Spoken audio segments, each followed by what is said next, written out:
Hi, everybody. My name is Emily. I am the Clinical Director of Field Services, and welcome to our Autism Exploration Series. We're so excited to have you here. I'm so excited to be here along with two awesome co-presenters who you'll get a chance to hear from this evening. And tonight's presentation, if you don't already know, is on the practical applications of comprehensive sex and relationship education. So you can actually stay on this slide. Verbal Beginnings' mission is to change lives for our clients, families, and our professionals. And we do that through our pledge of care, which is our promise to you, to provide effective treatment through compassionate care. We also strive to achieve our mission through our core values. And one of our core values is education, which is our way of teaching families valuable ways to work with your children. And that's why we really decided to start these series. We're excited to offer this opportunity and this educational opportunity to you today. Additionally, you'll see the seal of the Behavioral Health Center of Excellence, as well as the seal for the Autism Commission on Quality. Both of these seals represent the hard work and focus that we place to ensure that Verbal Beginnings is providing quality care through the highest standards. Okay, next slide, please.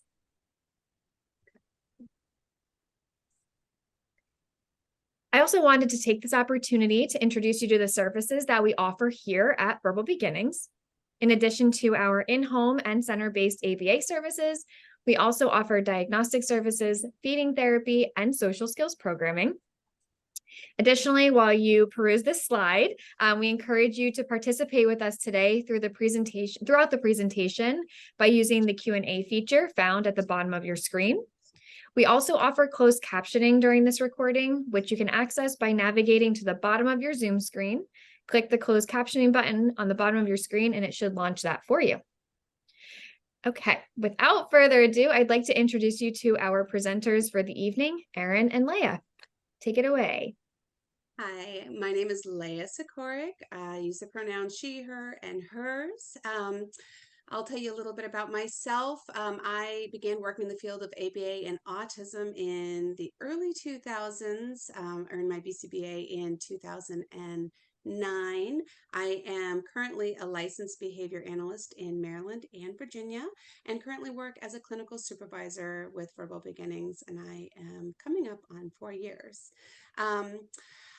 Sex education has been a passion of mine since I was in high school. I wrote a senior thesis on it in high school, and now excited to take that passion for best practice in the field of sex education into my current work with the autism population.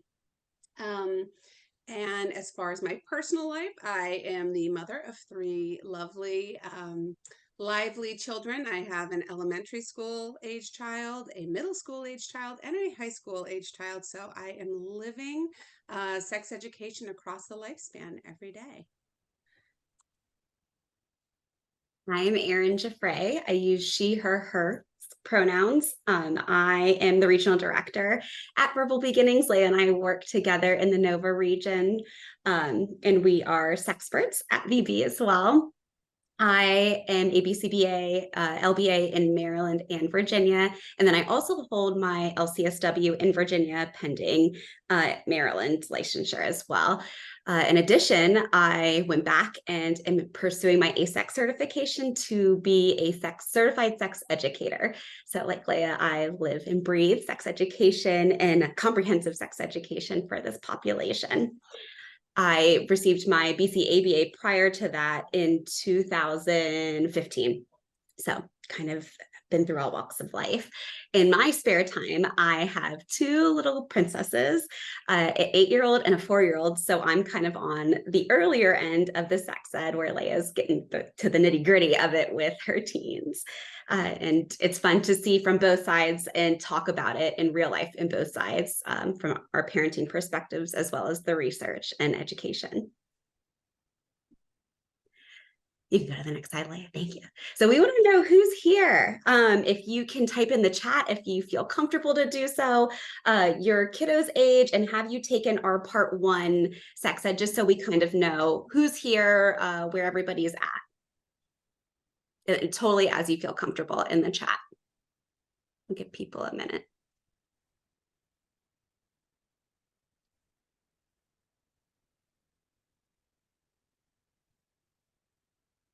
And we can also go to our second one, which is, what content are you looking most forward to learning about? So would it be teaching consent? And you can type in just 1, 2, 3, or 4. Oh, it says it's disabled. Oh no. Oh no, she's got it up. So the poll is up, but participants saying the chat in Zoom is disabled. Yeah, I think that they have to use the Q&A. Yes, the Q&A box would be what you can type into. Unfortunately, the chat is disabled during live webinars. Good point. Thank you. Okay, we got all of it. We got a lot of all of it. Yeah, let's wait till we get 75, 80% maybe participation. And then so yes, if you can use the Q&A to answer the first question, we would love that. If not, that's totally fine. Okay. You got someone with a 12-year-old. Yeah.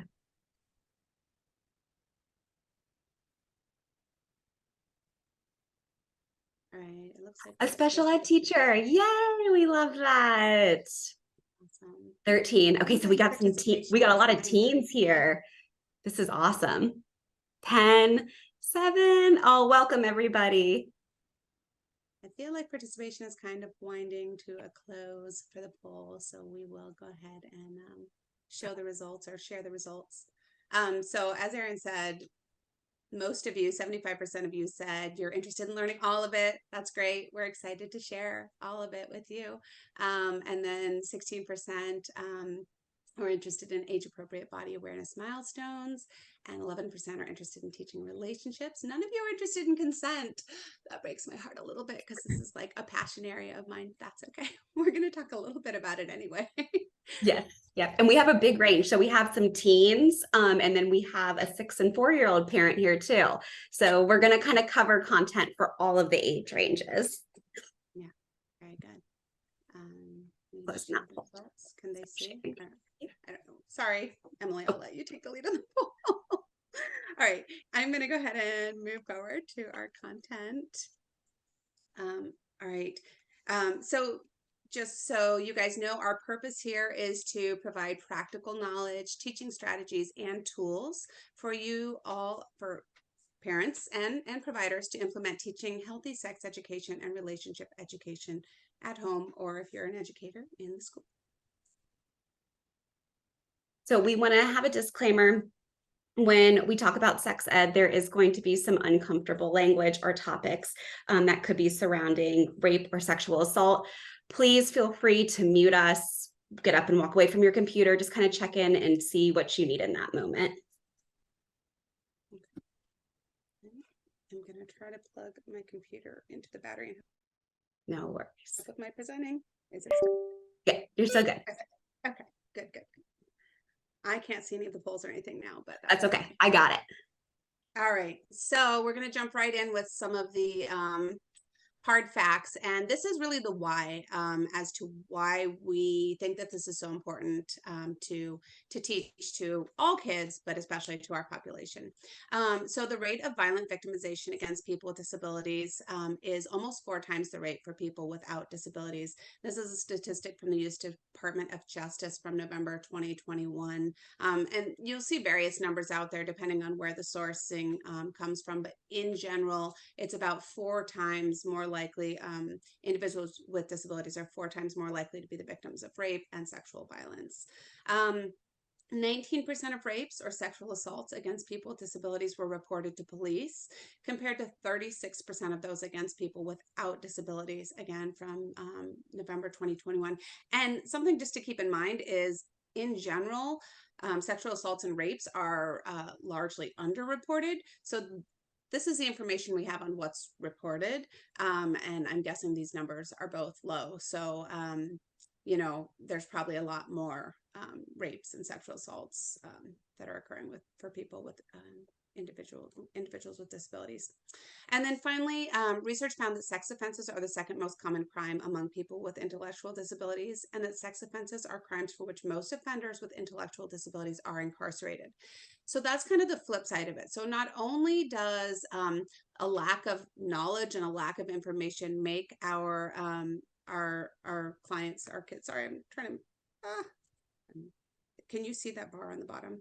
The bar went away. So I think if you Okay. move your mouse away from it, it goes away. Okay, good. So yeah, as I was saying, so the lack of knowledge and the lack of information that our children and our clients are exposed to not only makes them more at a higher risk for becoming victims, but also it makes them more likely to engage in behaviors that might put them at risk of becoming, in trouble with the law because it's not, socially appropriate, based on the context of where the behaviors are happening. Yeah. And Leigha, we had a participant say this is exactly why we need to teach this content to our population. And that I just wanted to speak to that really quickly. That's absolutely true, because what you will hear through different advocacy groups is that individuals weren't taught how to discriminate between a minor and somebody who is of consenting age. For both statistics, honestly, it's very hard nowadays, especially with your online dating sites. So we're really, really happy that you guys are here to absorb this information and let us just speak on our passion area. Yeah, absolutely. So the topic of sex education and what people think of as appropriate sex education it varies widely from one area of the country to another, from just depending on who your source is. So for the purpose of this presentation, we're going to use this definition put out by World Health Organization in 2010, which is a little bit dated, but of all the definitions that we've come across, this one really encapsulated all the components of sex education that we believe are just vitally important to teach. So the definition of sex education for the purpose of this presentation is learning about the cognitive, emotional, social, interactive, and physical aspects of sexuality. Sexuality education starts early in childhood and progresses through adolescence and adulthood. For children and young people, it aims at supporting and protecting sexual development. It gradually equips and empowers children and young people with information, skills, and positive values to understand and enjoy their sexuality, have safe and fulfilling relationships, and take responsibility for their own and other people's sexual health and well-being. So, a lot is here, but kind of at the heart of it is it's a lifelong lesson. It's not the talk. It's not a one-time kind of one and done thing, or it shouldn't just be done for 1 month each school year. It should be a lifelong instruction. And it's not just about the physical acts of sexuality, but also the emotional, cognitive, interactive, and more. So. Another similar collection, another, collection of components of sex education were put out by futureofsexed.org, and this kind of encompasses the components of sex education that we want to talk about. Consent and healthy relationships, even though you guys aren't as interested in consent, very important. Anatomy and physiology, that the body. Puberty and adolescent development, identity, including gender identity and sexual orientation, sexual health, and personal safety and interpersonal violence. So before we dive into the nitty-gritty too much, as Erin mentioned, we are sexperts. We're subject matter experts within Verbal Beginnings, and we're subject matter experts on sex education and relationship education. And by and large, the questions that we get often stem from, is this behavior appropriate? Is it normal? Is it normal for my child to be doing X? Is it normal for this to be happening right now? They're only 5. Is it normal for them to be touching themselves? And so I think the first thing that we need to do is just look at what is normal, what is typical sexual behavior in children. And so this is just kind of a snapshot, but I think that it's very comprehensive, and I think it's very helpful, especially as parents. So many of us want to know, like, is it normal that my child's walking when they're walking, or should they be, talking right now? And so the same thing happens within the world of sexual behavior. Is it normal that they're doing this? So just at a snapshot, looking at preschool children less than 4 years old, exploring and touching private parts in public and in private is pretty typical.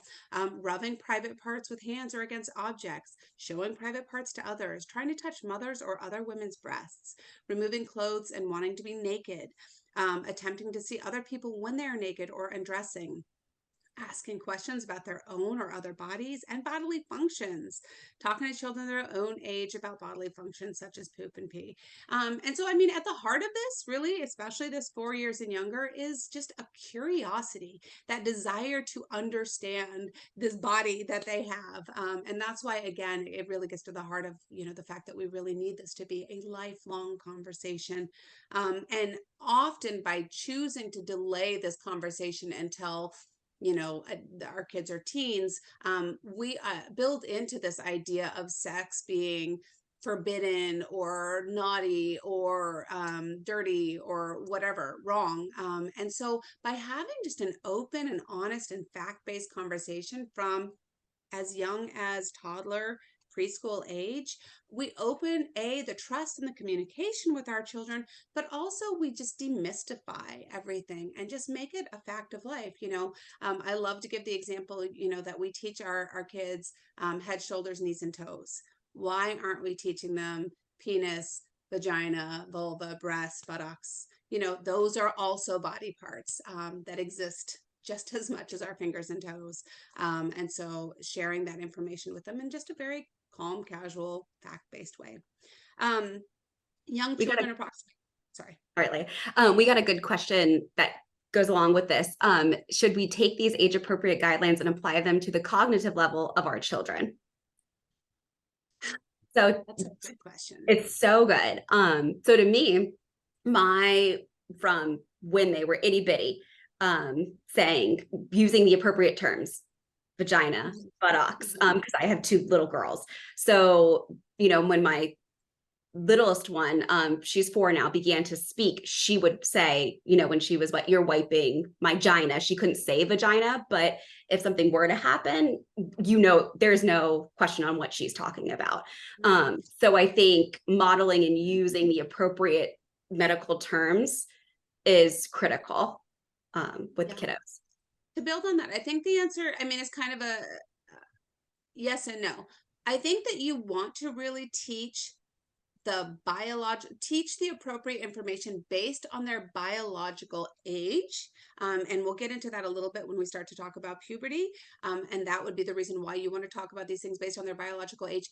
But the way that you present the information can be presented in a more simple terminology based on their cognitive, functioning. Yeah. So the content should be biologically based, but the presentation and the way the instruction level should be based on what, cognitively they're able to understand. So just hopefully you've had a chance to kind of look at this. I won't go through every last one. But again, just increasing interest in body parts, and exploring private parts, 4 to 6. And then, of course, school-age children, there might be more purposeful touching of private parts, masturbation, but at that age, it usually occurs in private. There are some curious, playing games, exploration games, still continued interest in seeing other people or looking at pictures. Again, all of this stems from a desire to understand it. And the other, important factor is if we're not presenting this information to our children, where are they getting it? Because they're gonna seek it out in one way or another. So they're either gonna get it from their peers, which is often not fact-based, or they're gonna find it on the computer or some other place that you might not, you don't know what they're accessing and how they're accessing that. So let's get into, speaking of, age by age, we've kind of tried to break down each of these topics. So the first thing that we want to talk about is consent and healthy relationships. And part of the reason that this is so important is that, looking at, and one of the reasons that individuals with disabilities are more vulnerable to sexual abuse and sexual assault is that often they have multiple caretakers. You know, our kids, they have teachers, they have their family members, they may have OT, PT, you know, ABA therapists. So they have a number of caregivers in their life. Maybe they go to, you know, as they get older, go to a respite group. And certainly, you know, some of our, you know, individuals as they get older might live in a group home or live in a place where they have caretakers coming in to the home. So a lot of times there's a number of people involved in our kids' lives, our clients' lives, and a lot of times our kids are taught, and historically, our kids are taught that they need to comply with their caregiver, comply with their therapist, do what they're told, and that puts them in a very vulnerable position when they have to do what they're told by all the adults in their lives, especially if those adults have access to them in very intimate ways, helping them dress, helping them toilet, helping them bathe. So it's so important for us to kind of balance that by teaching, instead of teaching a compliance culture, teaching them a consent culture. And so teaching them to have autonomy over their bodies and having limits to who has access to their bodies. But also the flip of that is a lot of our kids like to give hugs or like to touch other people, not necessarily in sexual ways, but just in general without another person's permission. So we really need to teach this lesson of consent and healthy relationships very, very early on. And even though, you know, we often are like, well, of course I'm going to hug my own child or kiss my own child, we can begin teaching those concepts of consent and healthy relationships with our own children from a very young age by respecting their space and asking them before we give them a hug, hey, can I give you a hug? Hey, can I have a kiss? And if they say no, respecting them and respecting that choice and not shaming them, like, no, you have to give your mom a hug, you have to give your mom a kiss. And culturally, I mean, certainly there are cultures where it's expected culturally, you know, to hug and kiss not only your mom and dad, but your aunts and uncles and everyone else. But I think that we can kind of shift some of those expectations and start introducing, you know, the idea of consent for these intimate acts. Also, and I'm kind of jumping around, so this is the respect for personal space, communicating personal boundaries. So again, modeling that if you're touched out, you know, and your child is coming up to you being like, hey, I need you to ask first. Can you ask before you get on my lap? Can you ask before you give me a hug? I'm not up for it right now. And modeling that with our language and our body language, that it's okay to say no if you don't want to be touched in that moment.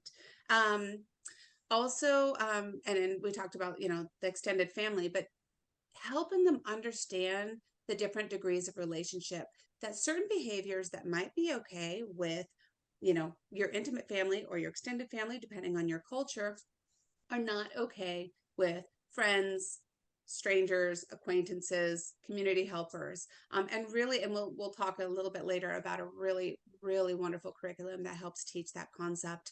But starting to like let them know that there are differences in the way that we act with family members than with other people that we encounter in our lives.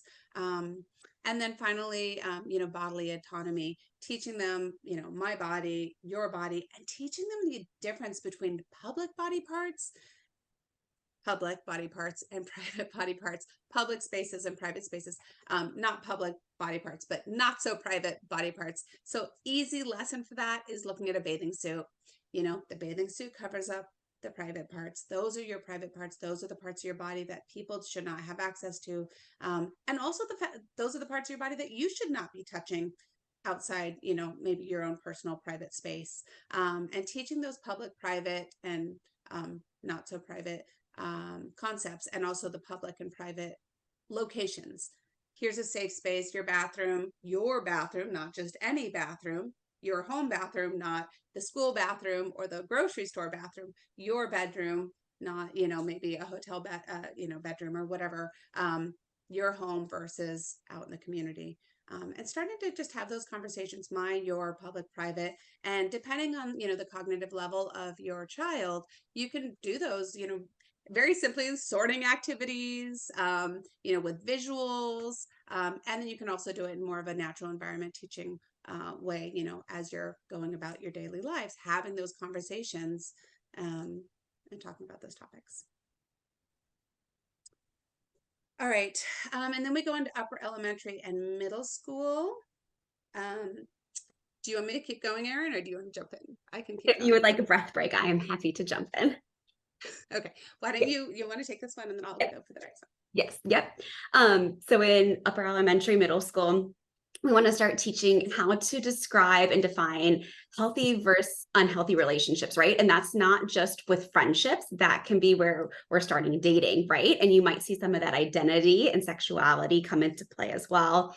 And within families, even family friends, right? So we have very close friends that we call aunts and uncles. Why are they called that? But they're not blood related to us. So there's a lot of fun gray area there to teach. And as we go through the presentation, we'll give you links to some curriculum and some parent training options that you guys can use. Visuals, we love a visual. Really identifying trusted adults, right? So that kind of starts to back when they're little. How do you know who's a trusted adult, right? Why is a police officer a trusted adult? How come I can go to the doctor's office for a physical? I have to strip down. They can see me naked, but I can't do that in school. It's kind of like a similar environment, right? White walls. Understanding consent. So no means no. So this is a struggle, right? For people who are huggers, Leigha and I in person hug. We just know that about each other. But it's hard when we might come into contact with other people who aren't huggers and really putting into practice what we do, right? So can I have a hug? And when it's no, it's okay. That's okay. So really modeling that. And then demonstrating communication skills for healthy relationships, right? This is interesting to live out too, because a lot of people will associate this with emotions, right? So I get angry and I scream at somebody, and we're not supposed to do that, right? But I think it's important to really work through that. Okay, you yelled, now what? Now what happens after that, right? Because we're all not perfect human beings. But also on the flip side, knowing what's not okay communication, right? Somebody bullying you or saying negative body image things to you, that's never okay. But why is that not okay versus, oh, I just lost my temper. How to communicate personal boundaries. So again, with the hug, right? That's a boundary for me. I don't hug. I don't like to be touched. I have children that touch me all the time, right? They want to be hugs that hang on me. That's just that's a personal boundary, and people being okay with that. It's really hard, even as an adult, to hear no. I don't like hearing no. I can't go to Target. No. Why can't I go to Target? So that teaching that and kind of keeping that in perspective when we do teach, how can you accept no and not make it so negative, right? And then allowing the other individual to have the space to communicate that. And then describing, this is a huge one, differences and similarities between friendship and romantic relationships. In romantic relationships, you hug. You might hug friends. You hug family members. That's all a similar behavior, but it's a different type of intimacy, right? Same with different cultures, that when you greet somebody, you kiss on the cheek, right? You could kiss a romantic partner, but maybe not a friend.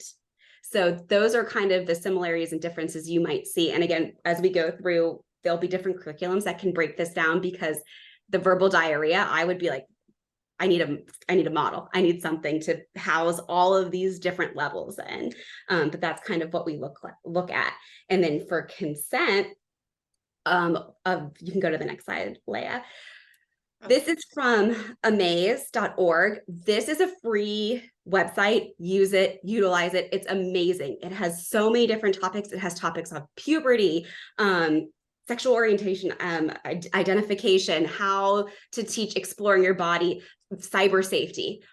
Whether we like it or not, our kids are on cyber web, and yeah, it's terrifying what they can do, even my small children can do on their iPads or on the web. So you can go on here, and it's animated, and it can be a jumping off point, it could be a teaching point. So we'll let it play and kind of speak for itself. So we'll show you this video on consent, but definitely after you leave here, please feel free to check out amaze.org, because there's a lot of great resources, so you don't have to worry about coming up with the language and how to use it. And our kids often love cartoons, videos, and so they might be more receptive to learning about things in this way. Oh, sure, that's a great idea.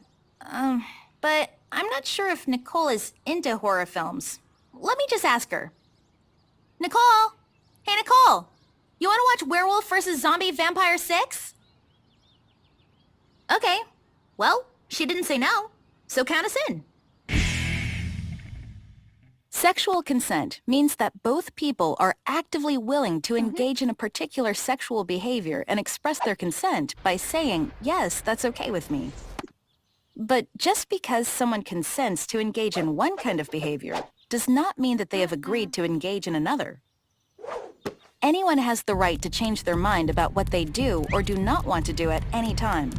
This means that even if you are engaging in sexual acts with a person and they change their mind, you must stop and respect that person's wishes. Just because someone doesn't say no, it doesn't mean that they have said yes or given their consent.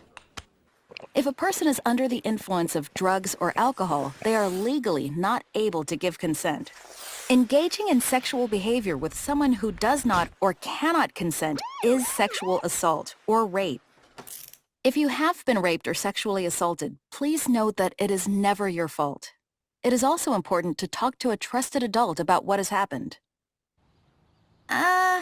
Okay. Well, I guess next time we'll watch Love is in the Air 3. Okay, guys, till next time. And don't forget to come and visit me at amaze.org or go to my YouTube channel to watch more. Bye. All right. So yeah, just an example. Oh, sure, that's a great idea. But Ah, is into Sorry. horror films. bear with me. Okay. Hopefully I can change. There we go. Yay. Yeah. So just an example of a video, but it's got a lot of good points about teaching those fine points about consent, and how you can remove your consent, how it needs to be specific for what activity you want to be involved with, and that comes back to why it's so important to have these conversations with our kids, especially when we're talking about high school to adults.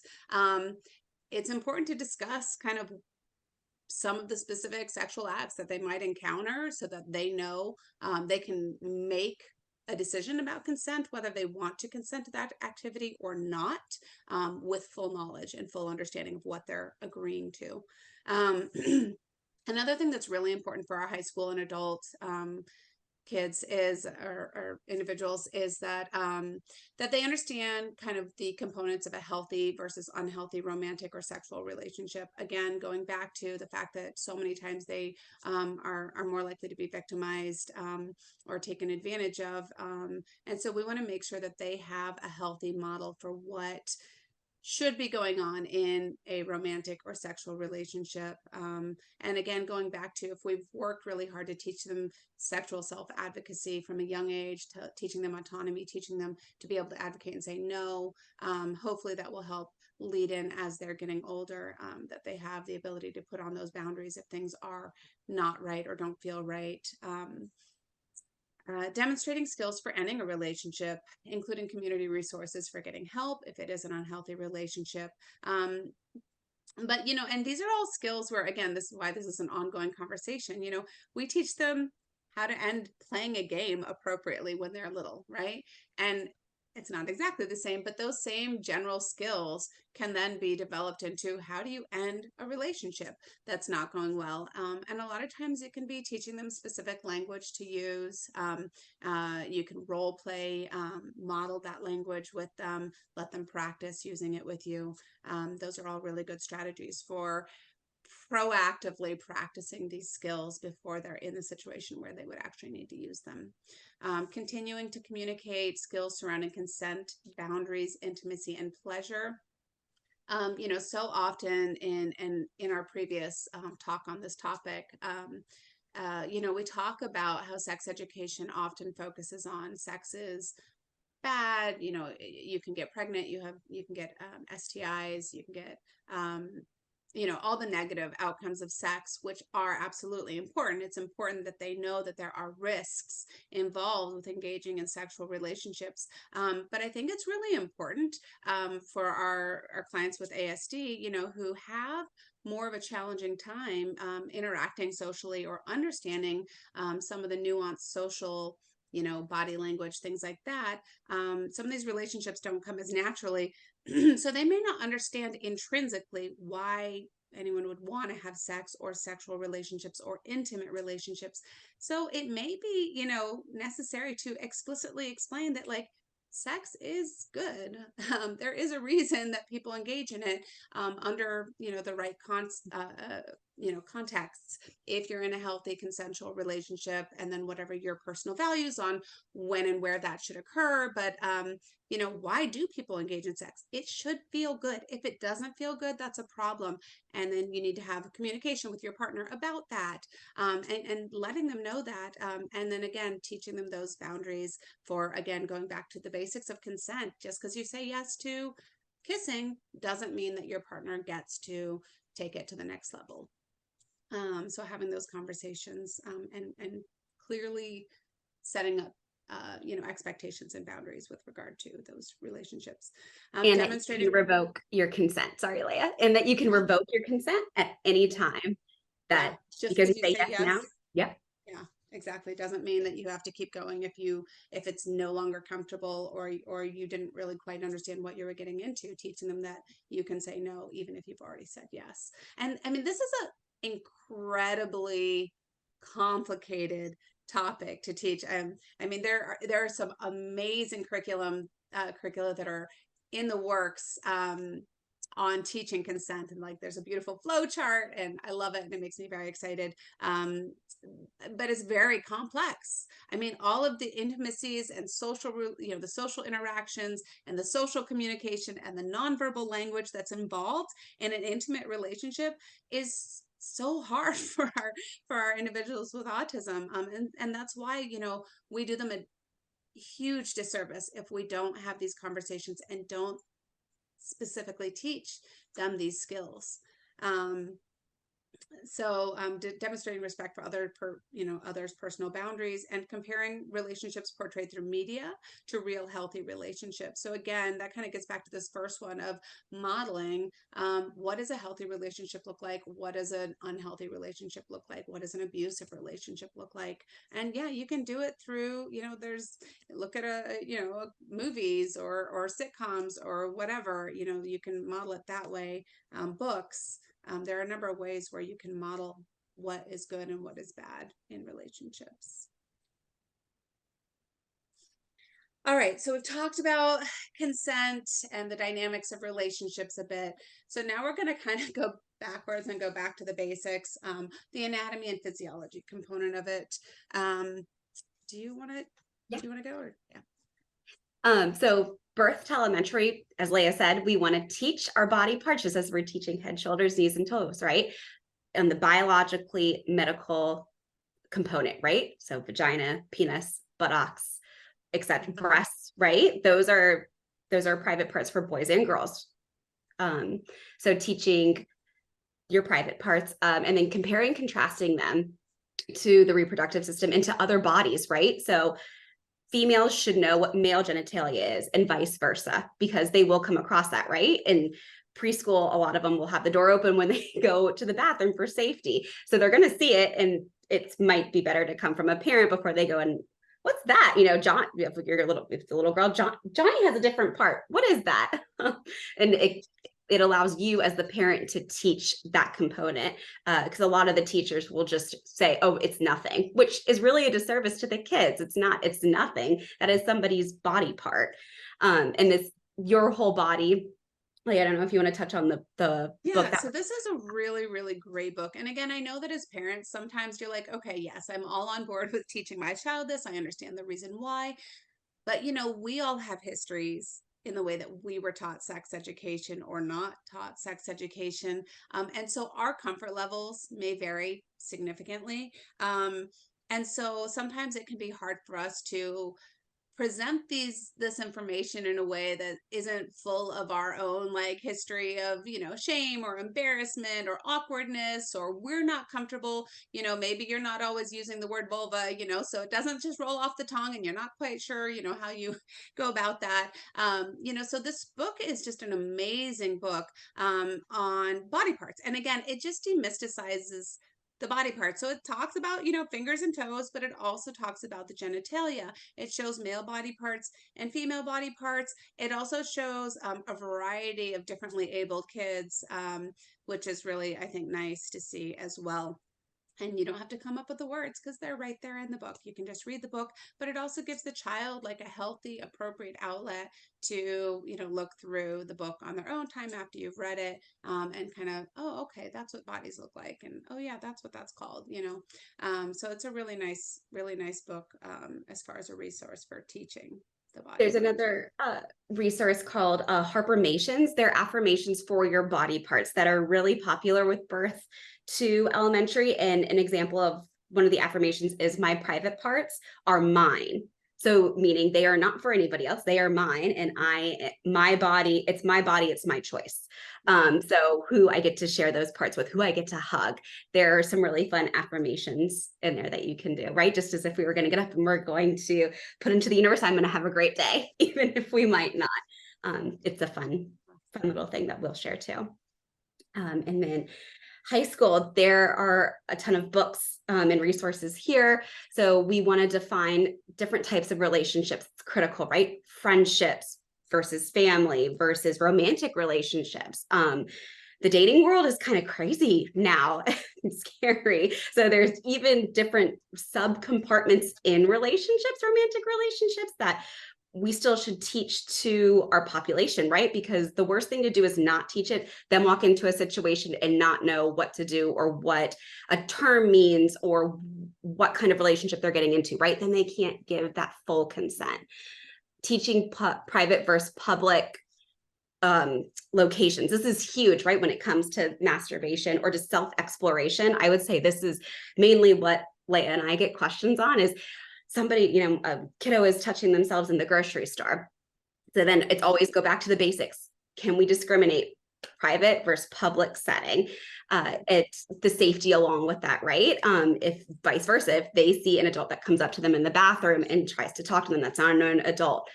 Why are you talking to me in a, what should be a more private place? That's not okay.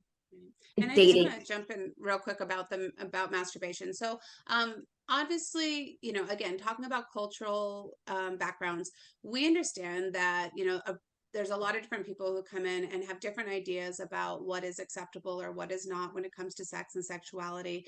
And, we are not here to advocate for or against any particular behaviors, but the simple fact is developmentally, some of these behaviors are going to occur. And knowing that if these behaviors are happening already, they are putting your child at risk of becoming sexually, being a victim of sexual assault or sexual violence, and or becoming, again, potentially, a criminal offender because they're engaging in these behaviors in inappropriate ways. So whether or not you agree with, any of these, whether it's masturbation or certain types of sexual interactions, if it's happening, our number one priority as providers and as family members is to keep your children safe. And so that's why before we, impose or worry about the morality behind these behaviors, the number one thing is to keep them safe. So for our clients and for our kids, the number one thing is to teach them, if this is already happening, where is a safe place where they can engage in that, before we worry about whether it should be happening or not, but developmentally, it is natural to happen. So yes, yeah, puberty is going to happen. Our hormones are going to rage through us. We can go to the next slide. And Leigha, we're going to go over time. I know. There's just so much to talk about in so little time. So just again, early adulthood behind and beyond, again, defining different types of relationships, and again, understanding the different types of sexual intimacies that they might encounter as far as the anatomy and physiology. More of these teaching public versus private, masturbation, safety, dating as an early adult. We talked about that a little bit. Safety around cyber dating. That's a whole new world and all new dynamics. But a lot of individuals with autism find a lot of comfort in interacting socially online. It takes some of the stress of the in-person interactions out. And so, but it also puts them at risk to a broader world of manipulation and danger. So really making sure that they understand safe boundaries, and that you're kind of aware of what sites they're using or how, who has access to them on these cyber dating. And then as Erin talked about early, how to know an individual is not underage, because we don't want, and we've heard stories of individuals with autism who are sitting in jail right now because they were involved in interactions with people who were underage, and they didn't understand that that was not okay. And they didn't know that and didn't understand that it was not okay.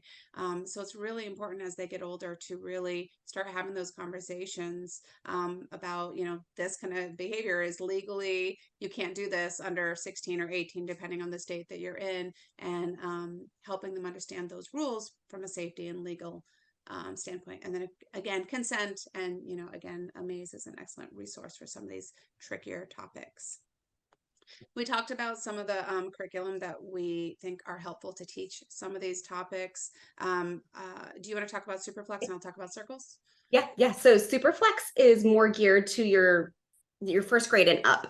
It kind of uses this superhero-esque teaching, and it helps teach social observation. So one of the Superflexes is rock brain. So when you have rock brain, it's kind of like when we're stuck on something or we're really perseverating over a special interest. And it really gears you on how to be flexible and switch up that, as well as view cues from your other listener, right? So, oh, I'm moving away. Oh, I might not be interested in that. Can I move off that topic?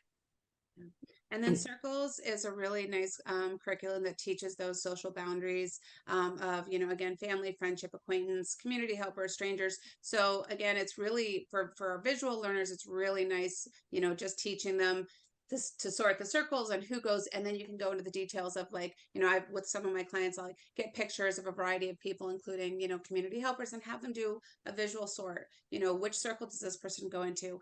And then with those same circles, you say, what kind of behaviors are okay? Touching, kissing, hugging, high fives, handshakes, greetings. Which of these behaviors are okay within each of those circles, so that they can start to put those concepts together in really concrete ways. And then you take it to the next level and practice those skills out in the community or with their family members. And it's been updated to include electronic safety, which is so relevant now. Huge. We'll do these really quickly. So teaching emotions are hard.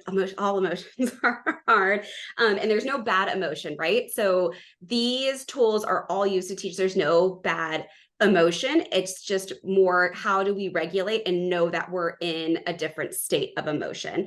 Emotional ABCs curriculum, how does your engine run, and zones of regulation are widely used. Those are probably the three biggest ones. And modeling too, right? So yeah. Sometimes we just as humans blow up, and modeling that for your kid. How do you come back down, right? It's totally normal. And using the zones to get back. How we'll pair it with, okay, you're in the yellow. How do you feel in the yellow? How do you get back to green? Because we want to be in that kind of neutral place. And the other learning ones, how fast is your engine? And emotional ABCs kind of do the same thing. It's really just what is more specific to your learner. And then in 2 seconds, how to parent in a sex positive way, right? So that modeling, we're always going to go back to modeling. Defining sex positivity is just defined as having a positive attitude towards sex and feeling comfortable with your own sexuality and sexual behaviors. So how you can model being sex positive is using body positive language, right? So all bodies, everybody has different bodies. There's different types of bodies. There's not good and bad. Using appropriate language for your genitals, right? Vagina, penis, buttocks, etc., and feeling comfortable with that. Modeling consent. Can I have a hug? As Leigha said, oh, can you ask me for a hug? Mommy's touched out or daddy's touched out. Practicing using feminine hygiene products. So when your girls are getting to that puberty age, taking underwear out. How do you put a pad on, right? If they need a visual, there are a ton of visual task analysis that you could send with them, or that you could advocate for school. So depending on what state you're in, fun fact, they legally have to consider adapted sex ed materials to be written into your 504 or IEP. That could be a whole another topic. But I want you guys to be able to have questions. So we'll jump to the end. So really quickly, we've tried to cover a lot in a very little time. So leaving here, what do you want to, so, I mean, we'd love to be able to offer continued versions of this with more information. What sex education topics do you want to learn more about? So if you go to menti.com on your computer or phone, use the code 52460431. And it's interactive. I'm going to switch really quickly. So Or you can type into the Q&A if that's easier, yeah, whichever is more accessible to you.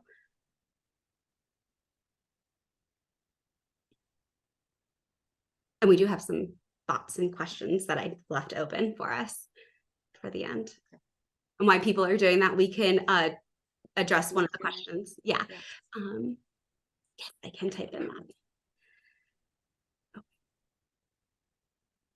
Is there anything that you want to? Yeah, so one of the questions is, how would you address exploration of body parts with a child who displays this behavior and is nonverbal? So self-touch. Yeah, I mean, again, as we've talked a lot about, just teaching those private versus public spaces. And again, you can show in your home, private versus public spaces, but you can also do, sorts, have pictures of different rooms in your house. Where is this okay? Just a private versus public sorting does not require the verbal response. And then you can pair, that this behavior happens in private spaces and then like maybe eating, playing games, whatever, these happen in public spaces. These are behaviors that happen in private spaces, and you can sort that way too. So you don't necessarily need to verbally respond to do that kind of sorting activity. And then of course work on generalizing it to the real environment and real setting. Yeah.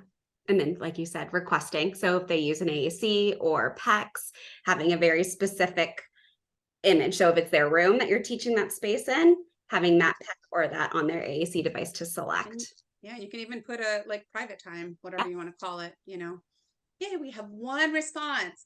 Masturbation, yay! That is such a... I know. And honestly, that is the number one question we get from people who need, support within our program.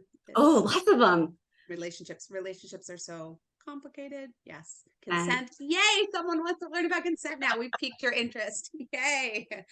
Slang.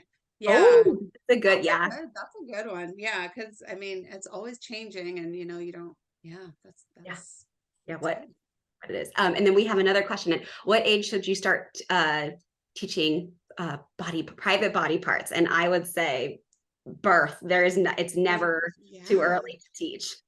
As soon as you're teaching public body parts, you should be teaching private body parts. Yeah.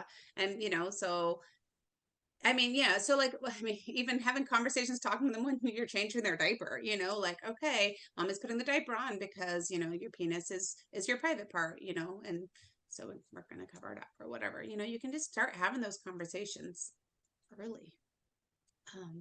That's a good way for consent too is when you're teaching toilet training. Can I help wipe you? That was a really, as we were kind of going through this, taking a step back and being like, we don't really ask that. We just go in and do it. But that's a good model of consent. Can I help wipe you? Can I show you? Mm-hmm. Yeah. This is awesome. Okay, we got a lot covered in. My 15-year-old nonverbal is highly interested in kissing, asked to kiss mom on the lips. How can this be addressed? Mm-hmm. So, yeah, I mean, I have lots of thoughts, but do you want me to answer, or I can start? So again, the modeling bodily autonomy, so, hey, you know what? I would love a kiss on the cheek, or I'll take a hug. No, thanks. I don't want to kiss on the lips right now. And then again, teaching, if you're not comfortable with that, and in some families that's comfortable, regardless of the age, because he's your child. But if you're not comfortable with it, setting that boundary and say, you know what? I don't want to kiss on the lips, but here are alternatives. Here's, who you can kiss on the lips, if, a romantic relationship or whatever is where you think that's appropriate. Yeah. Fetishes. Yes. That is. Oh, I love that. That is so fun. One of your exciting topics. It is one for older children. Yeah. Yeah. And that's it's so tied in, because again, that's where you're going to want to model the consent, because you're getting intimately involved in something that we've talked to them as their private parts, right? And we want to teach them that bodily autonomy. Yeah, there's more. So a doctoral psychology student's here with us, and they have a middle school aged patient that started menstruating and whose body is changing, and they're curious about other bodies. So she's starting to touch other people's bodies.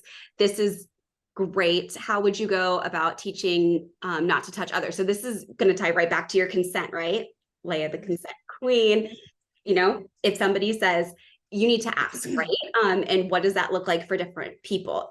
Individuals who might not communicate and be able to ask verbally, how are you going to teach that, right? Through their communication device. And then what are the cues? Because consent is verbal and nonverbal. Another great resource that I want to tell you guys about is called Able to Learn. And they have some paid materials, but they have a lot of free materials. Able #2 Learn. But they have so many social stories and books that include like touching other people, not touching other people, public body parts, private body parts. When can I touch myself? Where can I touch myself? Having when you're learning to menstruate, or learning how to manage menstruation, how to do that. They have so many great social stories, and I didn't include that in this one. We have it in our other presentation that we've done, but Able to Learn has a lot of great resources for some of these hot topics that you're asking about. And then one to support a young adult with autism for sexual identity. That's a that's a very special topic to this population. I can't remember if we touched on it in part 1. I believe we did. Oh yeah, in part 1 we did, but yeah, there's a significant a study was done where a significant portion of the autism community identified within the LGBTQIA plus. Well, the way it was 70% identified as not heterosexual. Yeah. 70% of ASD versus 30% of non-ASD people identified as not heterosexual. And it was young adults that were polled for this pool. So that's a pretty significant part. If you go to amaze.org, they have really good resources on sexual identity, sexuality in general, that you can kind of watch through. If you're looking for specific, I'll type it in the chat, the website that you can go to kind of learn more. Several of these responses on this are books and materials for high school age kids. And that's where, again, I mean, so there are some out there. I can't think off the top of my head, but that's where Amaze is really helpful, because it is geared towards, I mean, the videos are not, they're meant for slightly older kids. They're not necessarily, just for little kids. Whereas a lot of the books that are out there are, but some of the books are good for all ages too, though. I wonder, if you email us, do we have our contact information on here where they can email us and we can share some of these resources? I don't remember. Let me see. I think it's that. Okay, let me go back here and see. We don't have ours on here. No. But we have now, we will be offering more. Another one is how to take care of your private parts. So how to clean, etc. That would be a good teaching point. Yeah, so we're almost out of time. I mean, we could you want to put our emails in the chat? I'm going to type it. We also, when we send out the recording coming from, I believe it'll come from either learn@, or community@verbalbeginnings.com. If there's any specific questions that families have, they can send them to that email in response to it. And then we can forward those to you guys as well, just so you're not getting inundated with too many emails. Yeah, that works. Okay. And then we wanted to, I know there's probably, I see more questions coming in. There's so many good questions, because we only have 45 minutes to an hour. And even when we do a variation on this talk for professionals, that's 2 hours long, there's just not enough time to cover all the topics. So we would love to do more of these topics if there's a lot of interest. So, but our next talk, Emily, I don't know if you want to. Yeah, I'll grab the microphone from you both. Thank you both so much for this presentation. It's very clear to me, and probably everybody else in the room, that this is a topic that is very much in with additional education around. I think there's parts 3 through 100 that we could on with. But I just want to say thank you to both of you so much for presenting on this awesome topic and allowing our families to ask their questions and our Q&A opportunities throughout the entire presentation. And thank you to our families for joining us this evening for additional trainings or webinars, I should say, additional webinars for Autism Explorations. Anytime that we have them, which is monthly, they will be on social media. They will be sent out via email blast. If you receive any services from Verbal Beginnings, you're already on a lot of our email lists as is, but just by registering today, you're going to be on our email list moving forward. So you'll get registration links so that you can access future webinars through our Autism Exploration series. And lastly, for next month, I wanted to just put on your radar that next month we'll have another wonderful presentation from one of our program coordinators at one of our centers. She'll be presenting on the compassionate BCBA and what you should know about that. And it's really surrounding trauma-informed care. So we hope that you are able to register and attend that event. And thank you again, everybody, for attending. And Leigha, Erin, job well done. Thanks. All right. Hope everybody has a great rest of your evening. Thank you. Thank you.